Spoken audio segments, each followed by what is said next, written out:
हे पार्वतीनाथ, आज आपके चरणों में यह कथा समर्पित है, एक साधारण किसान की जो आपके आशीर्वाद से साधनहीन होकर भी सिद्धि को प्राप्त हुआ। प्राचीन काल से ही धरती माता और भगवान शिव का संबंध अविच्छेद्य रहा है।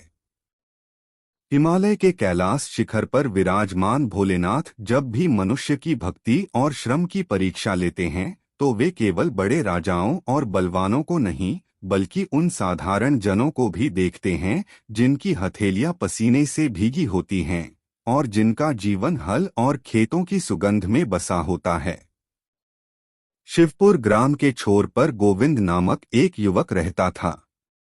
उसके पास न विशाल भूमि थी, न महंगे यंत्र, न पूंजी का भंडार, केवल 2 हाथ, अडिग मन और भोलेनाथ में अटूट विश्वास।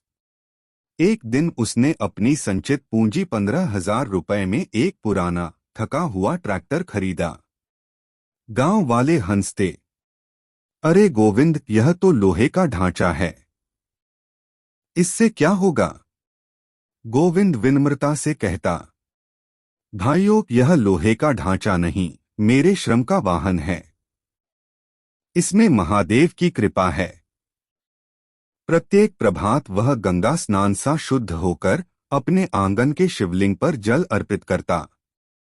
त्रिपुंड और रुद्राक्ष धारण कर नमः शिवाय का जप करता हुआ ट्रैक्टर पर बैठता।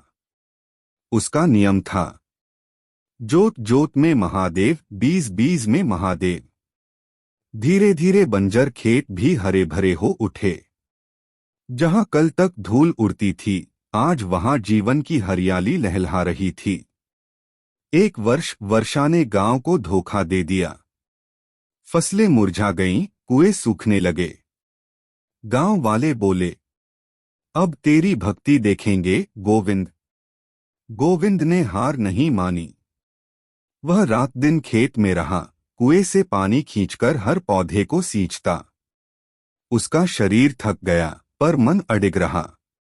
एक रात्रि थककर वह खेत में सो गया।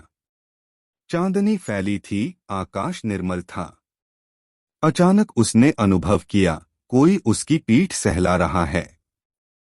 आंखें खोली तो देखा, जटा में गंगा, गले में सर्प, त्रिशूल धारण किए स्वयं महादेव खड़े थे।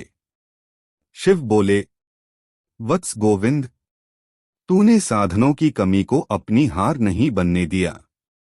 तूने धरती को माता मानकर सेवा की और भक्ति को कर्म में ढाला। यही सच्चा योग है। गोविंद ने दंडवत किया। भोलेनाथ, मैंने तो केवल अपना कर्तव्य किया, यह सब आपकी कृपा है। महादेव ने कहा, एक साधन छोटे हों, संकल्प महान हो। बीज छोटा होकर भी वटवृक्ष बनता है। तेरा ट्रैक्टर पुराना है पर तेरी निष्ठा अमर है। दो धरती और भक्ति दोनों को धैर्य चाहिए। बीज बोकर फल की जल्दी मत कर, समय आने पर ही वृक्ष छाया देता है। शिवजी कहते हैं, धैर्य और मेहनत से ही वह दिन आता है जब तुम्हारे हल की रेखाएं सुनहरी धान की बालियों में बदल जाती हैं। 3 श्रम ही सबसे पवित्र प्रसाद है। जो पसीना खेत में गिरता है वह गंगाजल से भी पवित्र है। 4 फल से पहले विश्वास, कमाई से पहले कर्म। धैर्यवान किसान ही स्वर्ण बालियों को देख पाता है। शिवजी कहते हैं, जो व्यक्ति साधनों की कमी के कारण हार मान लेता है वह अवसर के आने से पहले ही हार चुका है। लेकिन जो सीमित साधनों से भी श्रम और विश्वास बनाए रखता है उसकी मदद स्वयं महादेव करते हैं। 5 सफलता का माप धन नहीं, संतोष है। यदि तेरे सुख में दूसरों का हिस्सा है तो वही सच्चा सुख है। जब किसान की पहली फसल बिकी तो उसने अपने घर में शिवजी का भोग लगाया और कुछ अनाज गरीबों में बांटा। शिव बोले, धन का मूल्य तभी है जब उसमें दूसरों का हिस्सा हो। भक्ति का मूल्य तभी है जब उसमें प्रेम और दया हो। 6 जीवन का हल सीधे और सच्चे रास्ते पर चलना चाहिए।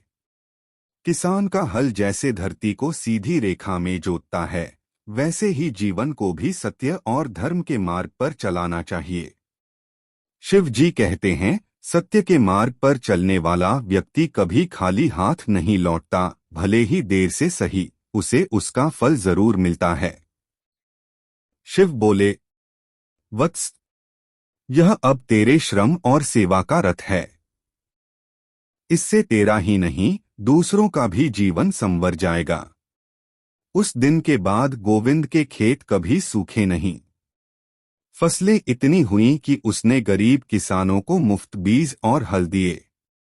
गांव में उसका नाम पड़ा शिवप्रिय किसान। गांव के लोग कहते, महादेव उसके हल के साथ चलते हैं। महादेव का वचन हम सबके लिए है। मेहनत और भक्ति का संगम असंभव को संभव बना देता है। पुराना या सस्ता साधन बाधा नहीं, अवसर है। जो धरती और ईश्वर दोनों का सम्मान करता है, वह कभी असफल नहीं होता।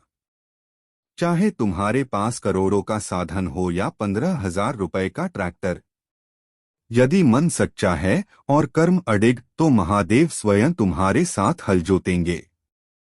नमः शिवाय। हर हर महादेव। इसी तरह के वीडियो कथाएं और उपदेश के लिए हमारे चैनल को सब्सक्राइब करें।